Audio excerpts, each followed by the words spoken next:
Hello दोस्तों, कैसे हो आप सब लोग। Good morning. और अभी सुबह के 5 बजे हैं और मैं खड़ा हूँ हरिद्वार बस स्टैंड पे। और मैं जा रहा हूँ केदारनाथ। जैसा कि मैंने आपको अपनी लास्ट वीडियो में बताया था कि मैं जल्दी ही केदारनाथ की ट्रैकिंग करूँगा। तो वीडियो में एंड तक बने रहिएगा। मैं इस पे सबसे लास्ट में आपको बताऊँगा कि पूरा खर्चा कितना हुआ और कैसे जाना है, रुकने की क्या अवस्था है, सब कुछ आपको इस वीडियो में पता चलेगा। तो वीडियो में एंड तक बने रहिए, चैनल को सब्सक्राइब करिए और बेल आइकन को प्रेस कर दीजिएगा। तो चलिए चलते हैं आगे वीडियो में और आपको यहाँ के खूबसूरत व्यू दिखाते हैं। तो फ्रेंड्स, अभी रात के 9:30 बजे हैं और हम पहुँचे हैं सोनप्रयाग। सुबह 5 बजे हम चले थे हरिद्वार से। तो रास्ते में लैंडस्लाइड हो गई जिससे हमें काफ़ी टाइम लगा, जहाँ पे 3 घंटे तो हमें उसका वेट करना पड़ा।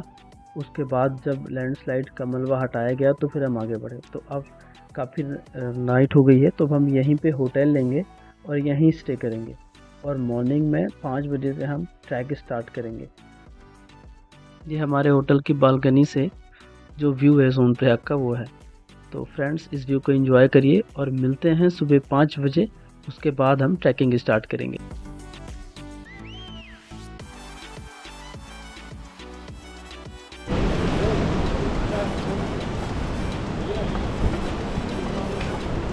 तो हेलो दोस्तों, केदारनाथ की चढ़ाई जो है ट्रैकिंग हमने स्टार्ट कर दी है। और किसी रीजन से आज टैक्सियाँ नहीं चल रही हैं, इन लोग की स्ट्राइक चल रही है। तो हमें गौरीकुंड से ऊपर केदारनाथ का अब पैदल ही जाना पड़ेगा। सॉरी, गौरीकुंड से नहीं, अभी हम हैं सोनप्रयाग से केदारनाथ।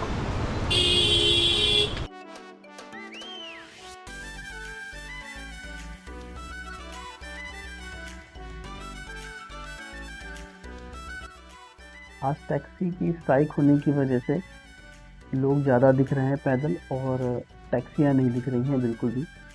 लेकिन फिर भी सब चल जा रहे हैं बाबा के दर्शन करने के लिए, और हम भी उन्हीं के साथ में हैं। यहाँ का व्यू बहुत प्यारा है और एक एक अलग सी पॉजिटिव वाइब्स आती हैं यहाँ पे। तो चलते हैं बाबा के दर्शन के लिए और यात्रा हमारी प्रारंभ रहेगी। और आपको जगह जगह का ऐसे व्यू पॉइंट्स दिखाते रहेंगे।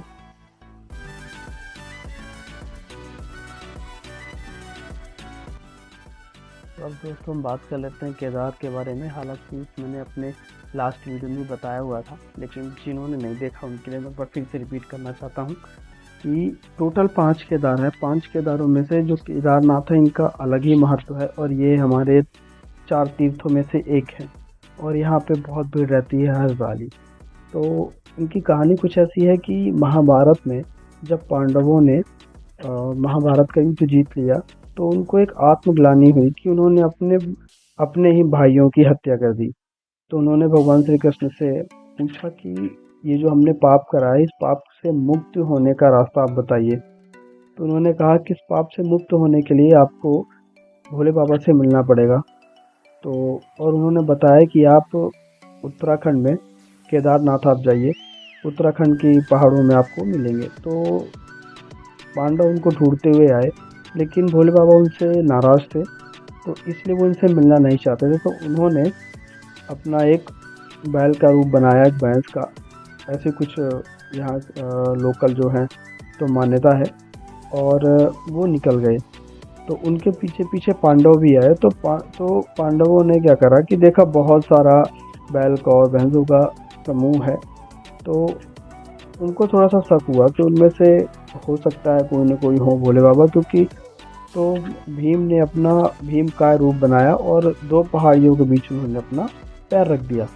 तो बाकी जो नॉर्मल बैल और भैंस वगैरह थे वो तो निकल गए, लेकिन जो भोले बाबा रूपी बैल थे वो वहाँ से नहीं निकले। तो अब पांडव पहचान गए कि यही है, तो उन्होंने उनको पकड़ने की कोशिश करी। तो यहाँ पे सिर्फ उनकी पीठ का अग्रभाग आया, तो इसलिए इनको केदारनाथ बोला गया। और एक और कहानी है यहाँ से जुड़ी हुई, सुनी है हमने, कि कहते हैं कि एक भोले बाबा का बहुत बड़ा भक्त था, वो बाबा के दर्शन करने आया। तो यहाँ दर्शन करते आने में जो उनको टाइम लगा, जिस दिन वो पहुँचा उस दिन केदार जो मंदिर है वो बंद होने वाले थे। तो जब वो आए तो पुजारी जी शाम की आरती करके और मंदिर बंद कर रहे थे। तो उन्होंने कहा कि मुझे बाबा के दर्शन करा दीजिए, मैं बहुत दूर से आया हूँ। लेकिन केदार मंदिर का एक नियम है कि एक बार पट बंद हो गया तो दोबारा नहीं खुलता। तो उन्होंने कहा कि आप अगली बार आइए, तब ओपन होगा तो आप दर्शन कर लीजिएगा। तो उन्होंने कहा कि अगर मैं अभी जाऊंगा तो मुझे 6 महीने घर पहुंचने में लगेंगे, और मैं वापस आऊंगा तो फिर 6 महीने लगेंगे, ये फिर बंद हो जाएंगे मंदिर। तो हताश और उदास होकर वहीं बैठा और रोने लगे। तभी उन्हें अपनी तरफ एक साधु महात्मा आते हुए दिखे। तो वो आया और पूछे, क्या हुआ बेटा? तो उन्होंने सारी कहानी उनको बताई। तो उन्होंने कहा, साधु महाराज ने उनको कुछ रोटियां दी और अपना एक कंबल दिया और बोला, तुम सो जाओ। और वो जब सुबह उठे तो देखे पुजारी उधर से आ रहे थे। तो उन्होंने पूछा कि आपने तो कल रात में कहा था कि अब 6 महीने के बाद मंदिर खुलेगी, तो आप तो आज ही आ गए। तो उन्होंने कहा, नहीं, मैं 6 महीने के बाद ही आया हूँ। फिर पुजारी जी को याद आया कि ये वही व्यक्ति है जो हमें मंदिर बंद करते टाइम मिला था, आज से 6 महीने पहले। फिर सारी बात बताई। इसीलिए केदार को जीवित केदार भी कहा जाता है।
तो दोस्तों, मैं आप लोगों से एक अपील करना चाहता हूँ कि आप जब भी केदार आएँ और अगर आप चलने में सक्षम हैं तो प्लीज़ इन गधे घोड़ों का सहारा ना लें, क्योंकि भगवान कभी नहीं चाहेंगे कि आप इनको तकलीफ़ दे करके आप ऊपर तक आएँ।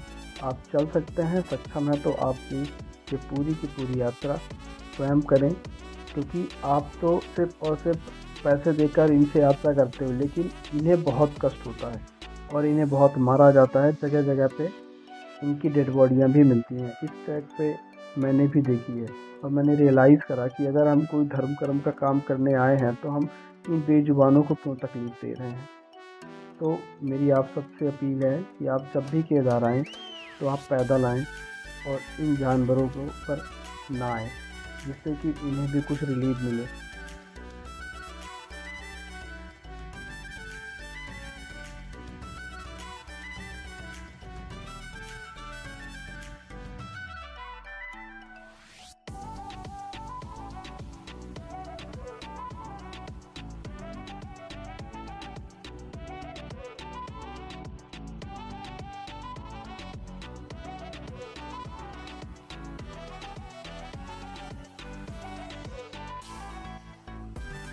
दोस्तों, हम बहुत पास आ चुके हैं रामबाड़ा के। यही वो जगह है, यहीं पे त्रासदी के समय पे रामबाड़ा बसा हुआ था और वो पूरी का पूरा खत्म हो गया। तो थोड़ा सा आगे है यहाँ से रामबाड़ा, जिसका अब सिर्फ नाम रह गया है। और यहाँ पहले कहते हैं बहुत आबादी थी, लेकिन जब त्रासदी आई उसके बाद सब कुछ तहस नहस हो गया। और अब अगर कुछ बचा है तो पीछे के निशान उसके त्रासदी के, जो हमें पहाड़ों को देख कर के समझ में भी आता है। वहाँ की मिट्टियाँ पूरी की पूरी उखड़ चुकी हैं और वहाँ अभी तक कोई भी पेड़ पौधे नहीं हुए हैं, जो दूर से देख के समझ में आता है। यहाँ पे नदियों की शोर बहुत ही अच्छा लग रहा है। और देखिए आप, और इनकी देखने में पानी कम लग रहा है, लेकिन इनकी जो प्रवाह है बहुत तेज़ है, क्योंकि जब मैंने आगे देखा ना इनको तो बहुत फास्ट है और पानी भी बहुत ठंडा है, जो कि बहुत खूबसूरत लगता है। और व्यू भी बहुत ज़बरदस्त है। थोड़ी थोड़ी बूंदाबांदी भी हो रही है। जब से मैंने केदार मंदिर का ट्रैक स्टार्ट करा है, तब से अभी तक ऐसा ही यहाँ का व्यू देखने को मिल रहा है। रास्ते में कुछ झरने भी मिले जो इसी ट्रैक पे गिरते हैं, फिर और हम उनको क्रॉस करके जाते हैं, पर व्यू बहुत खूबसूरत है। आप देखें, यहाँ से जाने का मन नहीं करता। आप व्यू देखें, बहुत ही खूबसूरत है। भीड़ भी है और बारिश भी हो रही है आज तो चलिए चलते हैं और देखते हैं कब तक पहुंचेंगे। अभी से हालत ख़राब होने लगी है क्योंकि कहीं कहीं पे कुछ ज़्यादा ही ट्रैकिंग, बहुत ही चढ़ाई बहुत ज़्यादा है तो कुछ ज़्यादा ही थकावट लगने लगती है। पर हाँ, भोले बाबा का नाम लेके चल रहे हैं और जब थकते हैं तो थोड़ा सा रेस्ट करते हैं। और याद रखें, जब भी ट्रैक में चलें तो थोड़ा सा आप चलें, उसके बाद रेस्ट करें। 30 सेकेंड 1 मिनट का अगर आप रेस्ट लेते लेते चलेंगे तो आप इजीली पहुंच जाएंगे और आपकी सांस भी नहीं छूटेगी। देखिए व्यू कितना खूबसूरत है, तो देखकर के एकदम मन खुश हो जाता है और बस लगता है कि अगर सच में कहीं स्वर्ग है तो वो ये भी है। बहुत खूबसूरत है और बहुत सारे श्रद्धालु आए हैं और रास्ते में काफ़ी भीड़ भी है और रास्ते में जगह जगह नेचुरल झरने दिख रहे हैं जो कि बहुत ही खूबसूरत है और थकावट हमारी दूर कर देते हैं जब हम इनको देखते हैं तो।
दोस्तों अब यहाँ से हमारा रह गया है 4 किलोमीटर का ट्रैक केदारनाथ का। रेस्ट ऑलमोस्ट हो गया है और आपको मैं व्यू दिखा रहा हूँ। देखिए बहुत शानदार व्यू है। आज बारिश भी हुई है तो इसलिए ज़्यादा रिकॉर्डिंग कर नहीं पाया, बट अब निकल गई है, धूप आ गई है। क्या व्यू!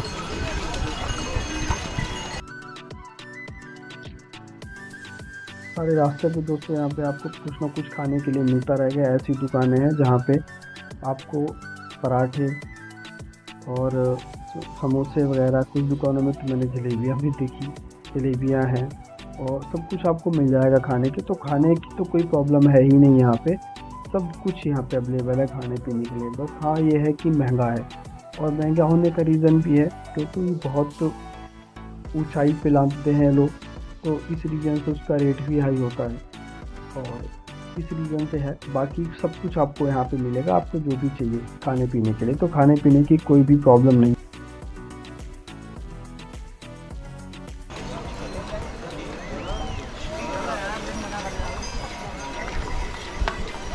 तो जैसा कि बताया था आपको तुंगनाथ के ट्रिप पे कि तुंगनाथ के बाद केदारनाथ का ज़रूर होगा, तो आज वो सफल हुआ। काफ़ी दिनों से मेरी इच्छा थी यहाँ का करने का, तो वो पूरा हुआ। और देखिए आप व्यू,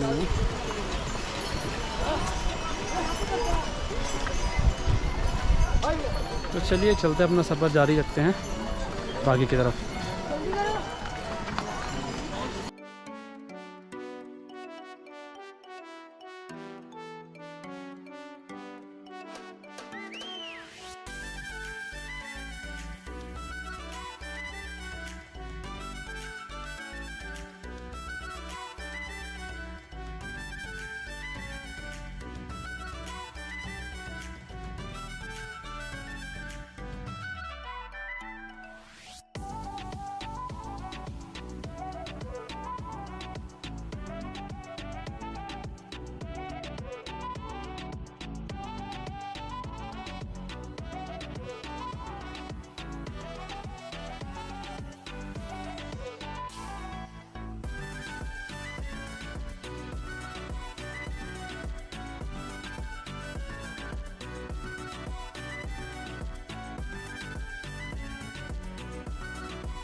ये वाली बैटरी ऑलमोस्ट ख़त्म है मेरी। आप दोनों जा जाइए।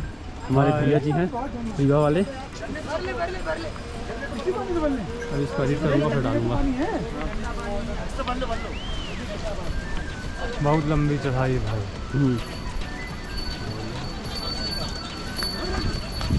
अपना भी हो तो जैसे ऊपर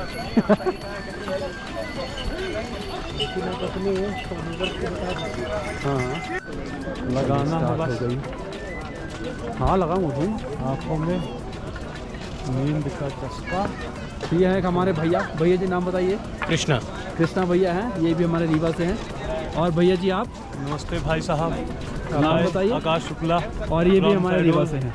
हम लोग आए हैं केदारनाथ हाँ, दर्शन। केदारनाथ के दर्शन के लिए आए हैं। और हालांकि सबकी हालत खस्ता हो चुकी है हाँ, फिर भी दर्शन लेकिन दर्शन तो करेंगे। और व्यू बहुत ज़बरदस्त है यहाँ का। बारिश भी हुई थी तगड़ी वाली, हमें रास्ते में मिली, बट ठीक है, कुछ पाने के लिए कुछ खोना ही पड़ता है।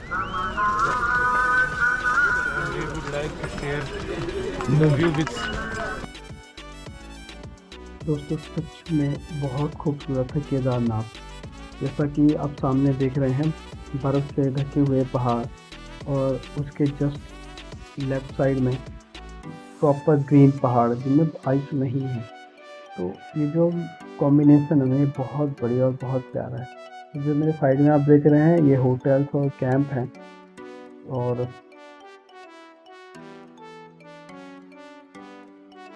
तो हम तीनों चल रहे हैं केदार बाबा के दर्शन करने। और जितना जल्दी पहुँच जाए आप अभी दर्शन कराएंगे। बिल्कुल, आपको भी कराएंगे अगर अंदर अलाउ हुआ तो। वैसे मैंने सुना अंदर कैमरा वगैरह अलाउ है नहीं, बट कोई नहीं, आपके लिए रिस्क ले लेंगे। मंदिर तो पहुँचेंगे ही, मंदिर में तो दर्शन होंगे ही, मंदिर तो दिखाएंगे बिल्कुल। और क्या, तो वैसे भी कहते हैं जहाँ भगवान बैठे हैं वहाँ भैया को कुर्ता पैजामा पहने ना पंडित बना देंगे, मस्त पूजा और करवाना। कुछ मंत्र के जाप भी करेंगे वैसे ये तो आपको अच्छे मंत्रों के जाप भी सुनने को मिलेंगे।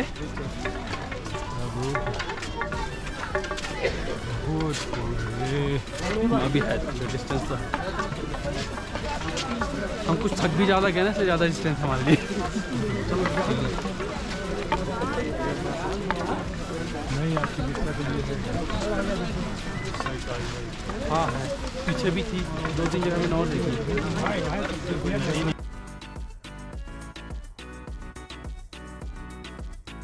केदारनाथ के दर्शन करने के लिए आप 3 माध्यम से ऊपर तक आ सकते हैं अगर आप चलने में सक्षम हैं तो। पहला माध्यम है हेलीकॉप्टर, दूसरा है खच्चर और तीसरा है पिट्ठू। तो तीनों के सहारे से आप बाबा के मंदिर तक आ सकते हैं।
चुके हैं मंदिर की सीढ़ियाँ चढ़ रहे हैं। यहाँ पे काफ़ी क्राउड है और वो दूर दिख रहा है बाबा का मंदिर। तो क्राउड है यहाँ पे, पर ऑब्वियसली क्राउड तो होगा ही क्योंकि बहुत सारे लोग आए हुए हैं दर्शन करने के लिए। लेकिन हाँ, यहाँ पे एक अजीब सा सुकून है जो आत्मा को एकदम सुकून देता है। और इतनी भीड़ क्राउड होने के बावजूद भी यहाँ पे एक पीस महसूस होता है, लगता है कि जैसे कहाँ आ गए। और हर चीज़ ये जगह की कुछ सर्विसेज कम है। तो इसका बैकग्राउंड है मंदिर के पीछे का, वो भी बहुत खूबसूरत है। अभी तो देखिए बादल आ चुके हैं, लेकिन फिर भी थोड़ी थोड़ी आइस जो है वो दिख रही है यहाँ पे। और चलेंगे अब हम उस मंदिर पे और बाबा के दर्शन करेंगे।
तो बाबा के दर्शन हमें हो चुके हैं और अब हम बाहर हैं, तो बाहर का भी कैप्चर कर रहे हैं और फोटोज़ वगैरह कुछ क्लिक करेंगे यहाँ पे।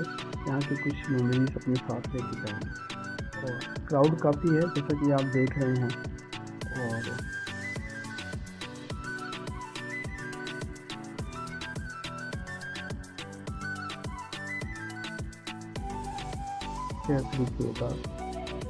आप देख रहे हैं कि केदार मंदिर कुछ ऐसा दिखता है और सभी लोग हाथ जोड़कर बाबा के सामने अपनी हाजिरी लगाते हुए, कुछ फोटो खिंचाते हुए, यहाँ का जो खूबसूरत व्यू है उसको कैप्चर करते हुए, अपनी मेमोरी बनाते हुए। पर सच में बहुत खूबसूरत जगह है और यहाँ आने के बाद मन नहीं करता वापस जाने का।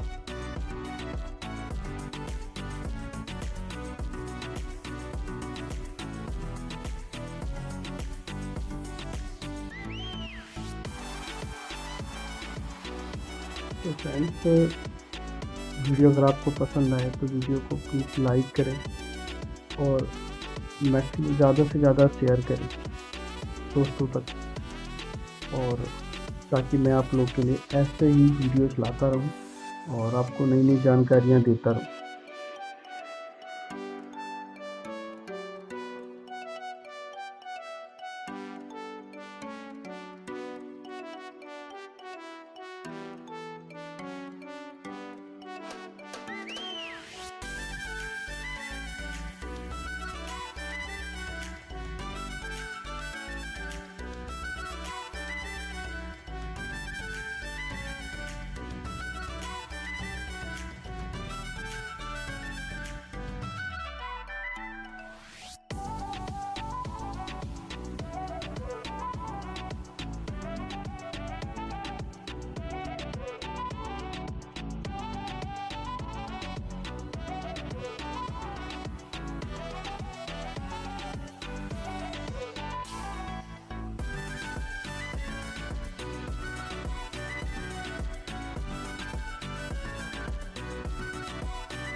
तो हम चल रहे हैं भीमशिला की तरफ।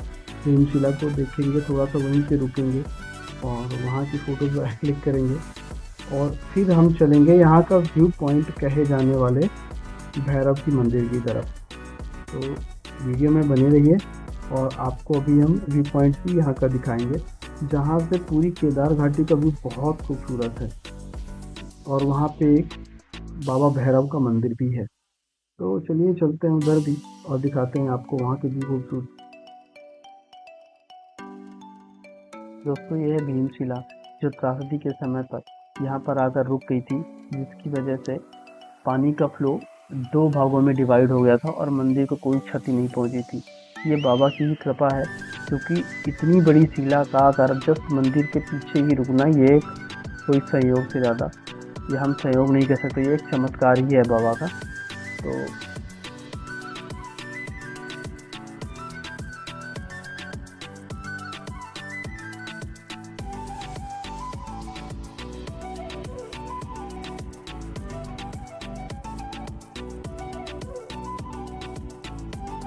तो हम आ चुके हैं भैरव मंदिर और इसे यहाँ का व्यू पॉइंट भी कहा जाता है। इस भैरव मंदिर से पूरे केदार घाटी का व्यू बहुत खूबसूरत दिखता है, जैसा कि आप देख रहे हैं। और मेरे जस्ट पीछे है भैरव मंदिर। यहाँ की ऐसी मान्यता है कि अगर आप केदार बाबा के दर्शन करने आए तो यहाँ भी ज़रूर आएँ, तभी आपका जो यात्रा है वो पूर्ण मानी जाएगी। और यहाँ की व्यू भी बहुत खूबसूरत है, तो अगर आप यहाँ आएँ तो इसको मत मिस करें। ये और यहाँ का व्यू पॉइंट भी आप देखें। तो चलिए चलते हैं मंदिर में और आपको अंदर मंदिर के अंदर का दिखाते हैं क्या है, किस तरह का माहौल है अंदर मंदिर।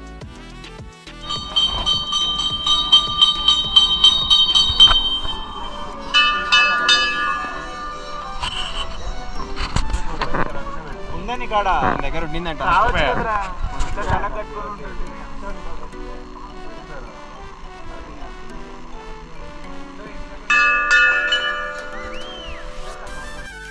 अब मैं आपको बताने जा रहा हूँ कि मेरा टोटल कितना एक्सपेंस हुआ इस ट्रिप में। तो मैं दिल्ली से हरिद्वार तक आया था बाई ट्रेन, और हरिद्वार से सोनप्रयाग तक के लिए मैंने ली थी बस। तो मैंने आगे एक स्लाइड में टोटल कैलकुलेट करके खर्चा लिखा हुआ है कि कहाँ से कहाँ का कितना खर्चा है, तो आप आगे की स्लाइड में देख सकते हैं। और चैनल को सब्सक्राइब करें और जितना हो सके उतना शेयर करें। Thank you.